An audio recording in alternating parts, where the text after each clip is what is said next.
这个越狱犯突然发现眼前这个丧偶的女主人相当性感，于是他兴奋地将其拽进怀中。没想到这一幕刚好被女主人的儿子看到。特里对着男孩恶语相向，巴掌毫不留情地甩在他脸上，男孩像断线的木偶般摔倒在地。可下一秒，特里就被同伙狠狠踹翻。同伙布奇本不想伤人，闯进女主人家也只是想找些食物和汽油，但特里的贪婪和残暴彻底打乱了他的计划。看着身后委屈的男孩，他像是想到了什么，突然玩心四起。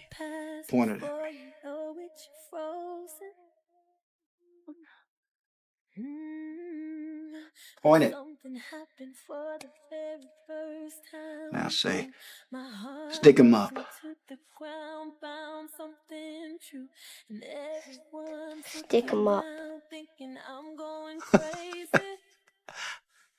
Perfect. 可就在这时，隔壁的老约翰听到屋内的动静后报了警，并拿着猎枪赶了过来。为了逃脱追捕，两人在慌乱之中将男孩菲利普挟持，带着他踏上了逃亡之路。殊不知，在几十公里外的警局，一场由政治压力催生的追捕行动已经展开。州长正在竞选连任，得知特里和布奇越狱，还挟持了人质，立刻派人给警局局长下达命令，要求48小时内破案。局长不敢怠慢，立刻组建了追捕小组。而此时的特里依旧不安分，他先是将附近居民的水箱打烂，接着又打穿车顶，最后更是狠狠给了菲利普一拳。而此刻，布奇再也无法忍受这个惹是生非、毫无底线的小混子。他和特里本来只是合伙越狱，从一开始他就不喜欢这个满嘴脏话的家伙。Here, kid, take the wheel. 2 seconds, I'm gonna break your nose. That's a threat.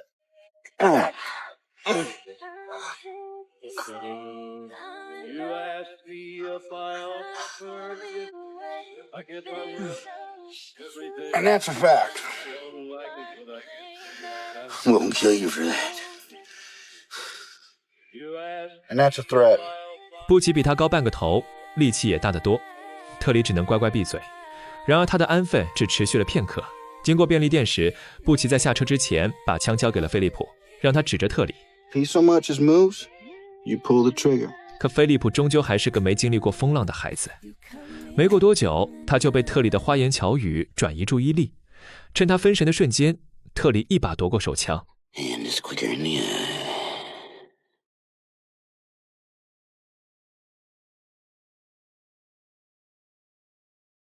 Son of a bitch. Hells bells, no shells. 但他并没有就此罢休，反而露出了意味深长的笑容。粗糙的双手不安分地在菲利普的身上游走。菲利普吓得浑身发抖，张嘴就咬住了特里的耳朵。剧痛让特里惨叫一声，手枪掉在座位上。菲利普趁机抓起枪，推开车门就往路边狂奔。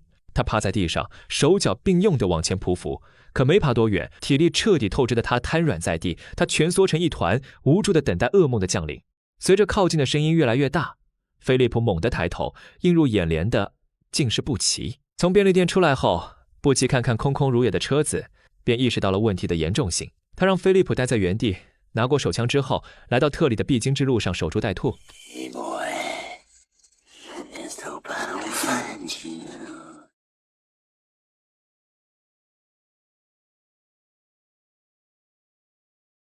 What are you gonna do? Hit me with it?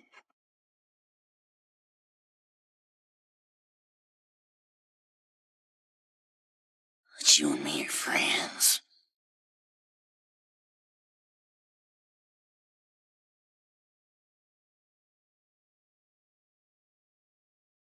布奇最终忍无可忍，还是开枪打死了特里。菲利普虽然感到害怕，但对布奇的看法却有了转变。他意识到这个看似凶狠的逃犯在关键时刻却会保护自己，于是在布奇让他做出选择时，毫不犹豫地点了点头，主动坐上了车。Are you gonna shoot me?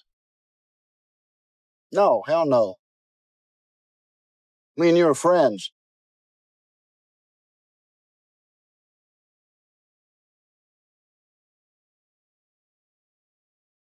If I was choosing a running buddy, I'd take you over him any day of the week. 引擎的轰鸣声渐渐平稳，可车厢里的沉默代表着菲利普挥之不去的紧张与不安。为了缓解气氛，布奇主动与菲利普聊起了小孩子感兴趣的话题。他把自己比作船长，把菲利普比作领航员，正在行驶的车子也变成了行走的时光机。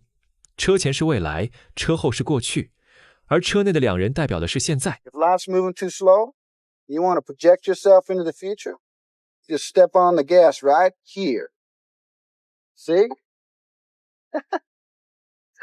And if you want to slow her down, well, hell, you just step on the brake here and you slow her down.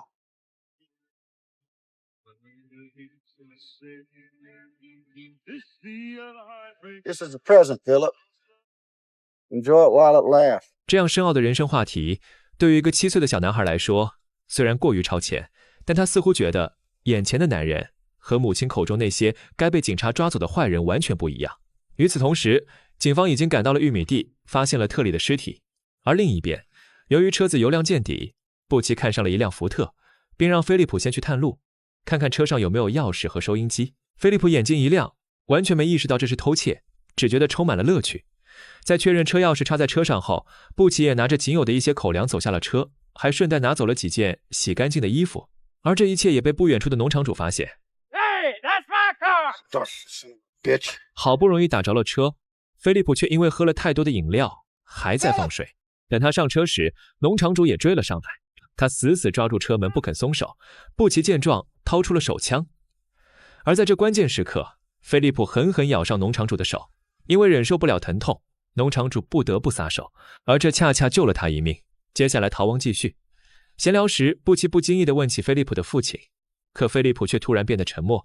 父亲在他出生后就杳无音信，母亲说10岁的时候他一定会回来。看着这个沉默寡言、只会沿途看风景的男孩，布奇仿佛看到了童年那个孤独无助的自己。 Me and you got a lot in common, Philip. Both of us is handsome devils. We both like RC Cola. And neither one of us got an old man worth a damn. 菲利普或许听不懂原生创伤的深意，却能从布奇的语气里感受到难过。看着窗外一闪而过的风景，以及眼前这个总爱讲冷笑话的男人，觉得一切似乎又都刚刚好。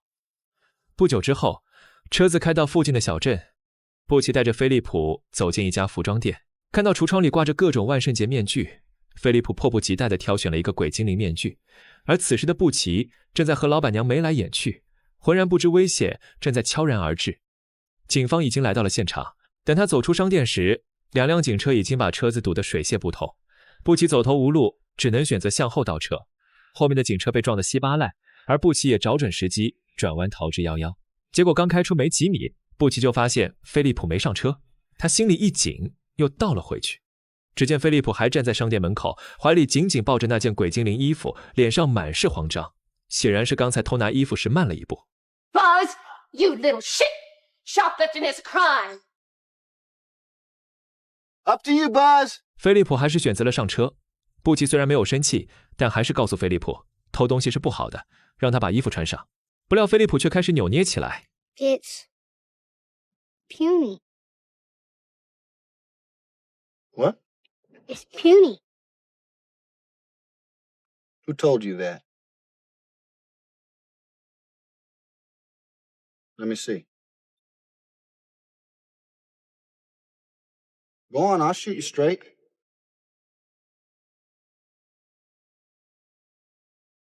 Hell no, Philip. It's good size for a boy your age. 甩掉警方之后，2人继续踏上逃亡之路。布奇想找一个没人认识他们的地方暂时躲几天，但不幸的是，车子开到了一条还未完工的道路。 We can backtrack to the highway or we can try it on foot. Where are we going?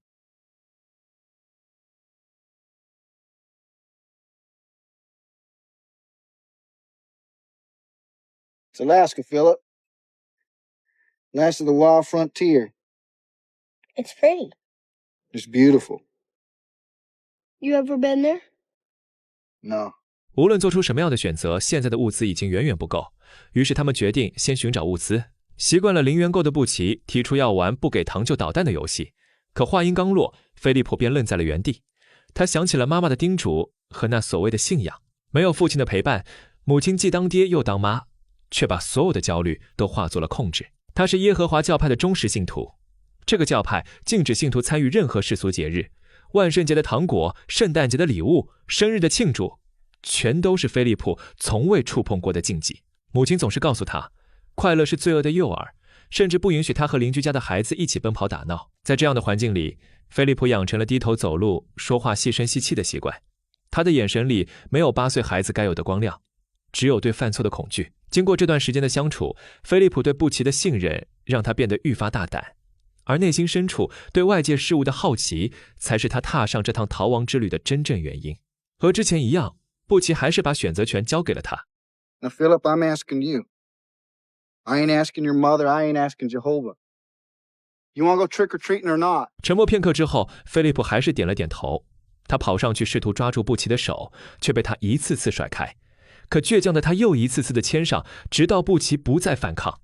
此刻两人之间的关系不再是简单的逃犯与人质，而更像是一对父子。他们来到一座房子前，菲利普既紧张又兴奋，紧接着戴上鬼精灵面具，抬手敲响了门。布奇站在不远处，眼神里满是鼓励。一位妇人打开门，面露疑惑。菲利普鼓起勇气小声说：“不给糖就捣蛋。”妇人反应过来，脸上浮现出微笑，可随即表示万圣节已经过去，家里已经没有多余的糖果。菲利普脸上闪过一丝失落，这时布奇在一旁悄悄拿出枪，对着妇人晃了晃，示意她配合。妇人看到枪后微微一震，赶忙转身回到屋里，不一会就拿了一堆食物和钞票出来，递给菲利普。 What do you say, Philip? Thank you. 菲利普心满意足地离开时，布奇还不忘告诉他， Never underestimate the kindness of the common man, Philip. 这一场特别的圣诞节游戏成为菲利普逃亡旅程中最珍贵的回忆，也让他感受到了未曾有过的节日欢乐。菲利普学着布奇的样子，把果酱均匀地涂在面包上。布奇则一边大快朵颐，一边时不时透过车窗观察周围的情况。但很快他就发现了不对劲，警方在各个要道设下关卡。布奇打算下车到山顶查看情况，他叮嘱菲利普乖乖待在车里等他回来。可菲利普却不小心碰到了手刹。此时布奇正准备返回，他眼角的余光瞥见自己的车居然动了起来，而且速度越来越快。他毫不犹豫地朝着车子狂奔而下，边跑边大声呼喊着菲利普的名字，试图让他冷静下来。 Philip, hit the brake! 慌乱之中，菲利普不小心按到了油门，汽车的速度陡然加快，径直朝着前方冲去。菲利普身体因为恐惧而颤抖，但他还是本能地模仿着布奇开车时的样子，尝试踩下刹车。千钧一发之际，菲利普用尽全身的力气，才让车子停了下来。布奇大口大口地喘着粗气，那颗悬着的心也暂时放了下来。可就在他与一旁的男人商量搭一下顺风车时，车子再次向下滑行。布奇没有躲开，而是站到车前。 Brakes, Philip. Step on the brake.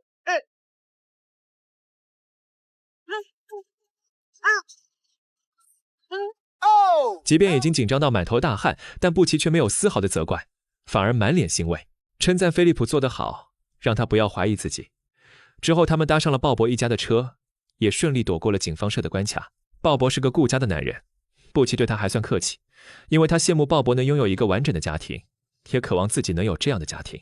但鲍勃的妻子对孩子的态度十分粗暴，只是因为水洒在了车上，便对着孩子一顿打骂。这再次触动了布奇敏感的神经，他无法忍受孩子被如此对待，于是把鲍勃一家赶下车，开着他们的车继续接下来的旅程。布奇让菲利普坐在车顶上，享受着风驰电掣的冒险。菲利普第一次露出了发自内心的笑容。布奇照着他的指令加快速度。这一刻，布奇似乎忘记了这是一场逃亡，他不是在挟持人质，而是在帮一个像自己一样的孩子多感受一点温暖，多看到一点不一样的风景。夜幕降临之际，布奇带着菲利普走进饭店，开始享受晚餐。老板娘是个风情万种的女人，看到布奇的第一眼便把他当作了猎物。布奇被他这般热情的态度弄得有些不自在，但又不好拒绝。菲利普坐在一旁，看着老板娘和布奇之间的互动，一脸懵懂。将菲利普打发出去之后，布奇和老板娘开始释放压力。可到最后一步时，布奇却在窗边看到了菲利普，目光在两人身上来回打量。布奇尴尬地把老板娘的手从肩膀上拿开，站起身来，径直离开了这里。菲利普带着孩童的懵懂，毫不犹豫地提出各种问题，想要布奇为他解惑。可布奇却无从开口，只是尴尬地笑了笑。在这笑声中，车子缓缓驶离了饭店，融入了夜色之中。刚刚饭店里那一段小插曲也随着车子的远去渐渐被抛在脑后。车子很快开到玉米地，这便是两人今天过夜的地方。菲利普看着一地的玉米，突然想起母亲做的玉米面包，他想回家了。布奇沉默了一会儿，开口保证他很快就会回家。这时，菲利普从车子里掏出一本笔记本和一支铅笔，布奇让他把想做却不能做的事都写下来。菲利普愣了一下，便歪歪扭扭地写了起来。Butch, Yeah. how you spell rocket ship? 夜色渐浓，两人也沉沉睡去。可一阵突来的亮光打破了这份平静。布奇悄悄拨动了扳机。幸运的是，来人不是警察，而是热情的黑人雇农马克。他邀请两人到家中过夜。布奇本想拒绝，但看着菲利普点头的样子，又毫不犹豫地答应下来。在马克家中，布奇和菲利普一觉睡到了日上三竿，还享用了美味的早餐。马克的儿子克里夫邀请菲利普一起玩耍，两个孩子的笑声像风铃一样清脆。这时马克回来了，他让克里夫去车上帮自己拿东西，殊不知此时的克里夫正在和布奇聊天。因为没有及时做出回应，他便被粗暴的马克打了一巴掌。布奇看到这一幕，脸色也瞬间变得难看起来。早餐过后，布奇教克里夫一些有趣的游戏，留声机播放着舒缓的经典老歌。布奇与马克的妻子拉蒂跳舞，菲利普和克里夫便在一旁模仿，仿佛找到了生活的片刻宁静。然而好景不长，马克在广播里听到了关于布奇和菲利普的通缉新闻。布奇敏锐地察觉到了危险，警告马克不要轻举妄动。而克里夫对此浑然不知，还在极力挽留想要离开的布奇。马克看到这一幕更生气了，他一把拉过克里夫，对着他的脸又是一巴掌。布奇看到这一幕，愤怒地失去了理智，给了马克狠狠一拳。What you want going to take Khalid for? Huh? He didn't move fast enough for you? Is that it? Huh? Maybe he gets excited sometimes. He don't hear everything you say. You make me sick to my stomach. 他将马克捆绑起来，逼迫他向孩子道歉。Now you hold that boy. And you tell him you love him.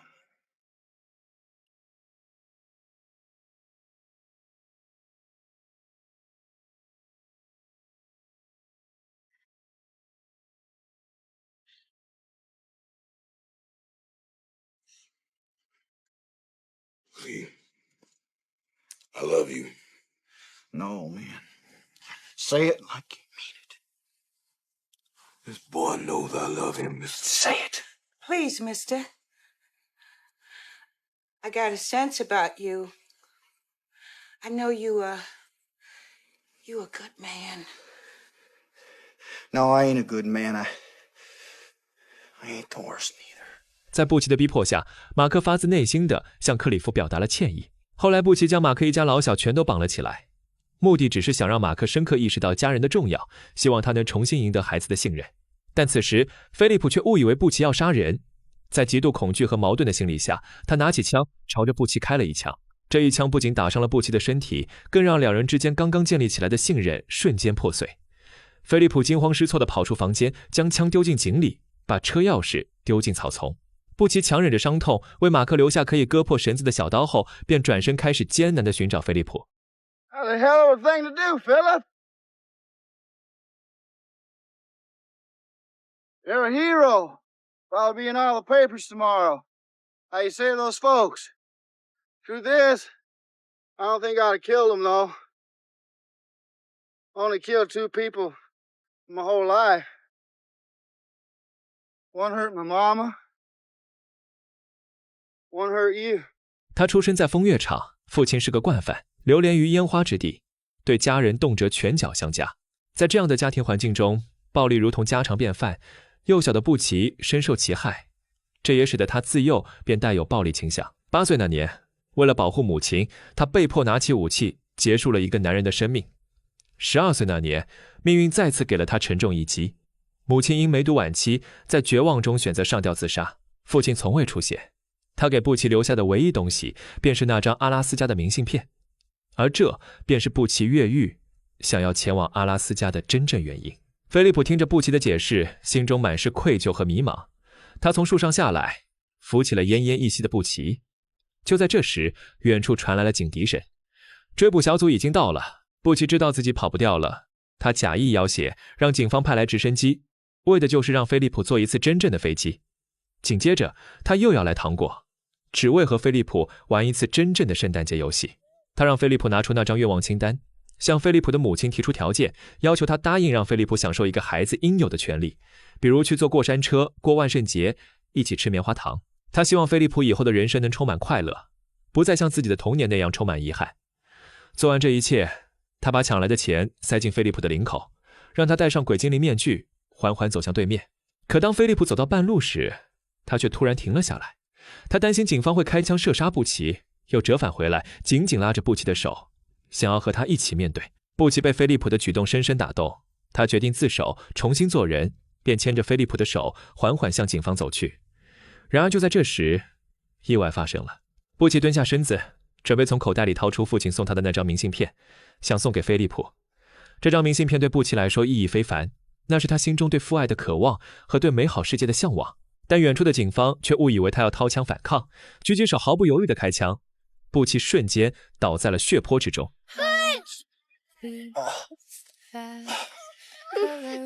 Damn, boss. Shot twice in the same day. 菲利普坐在直升机上，手里拿着布奇给他的明信片，眼中满是泪水。此时的草地像一块巨大而柔软的绿色毛毯，温柔地轻抚着布奇。他的手臂枕在脑后，姿势看似无比放松，仿佛只是在这美好的午后惬意午睡。那个象征着菲利普童年幻想的小精灵面具静静躺在一旁，他嘴角边挂着一抹满足的微笑，那笑容里没有对死亡的恐惧，没有对命运的不甘，只有一种历经沧桑后的释然。他平静地望向天空，那里或许有他心心念念的阿拉斯加，有他从未得到过的温暖父爱，有他为菲利普构建的完美世界，还有那个从未被生活伤害过的纯真的自己。他终于抛开了世间所有的纷扰与痛苦，走进了那个只存在于他心底的真正完美的世界。悲惨的童年经历早已让他的内心千疮百孔，却也在他心底种下了善良与温柔的种子。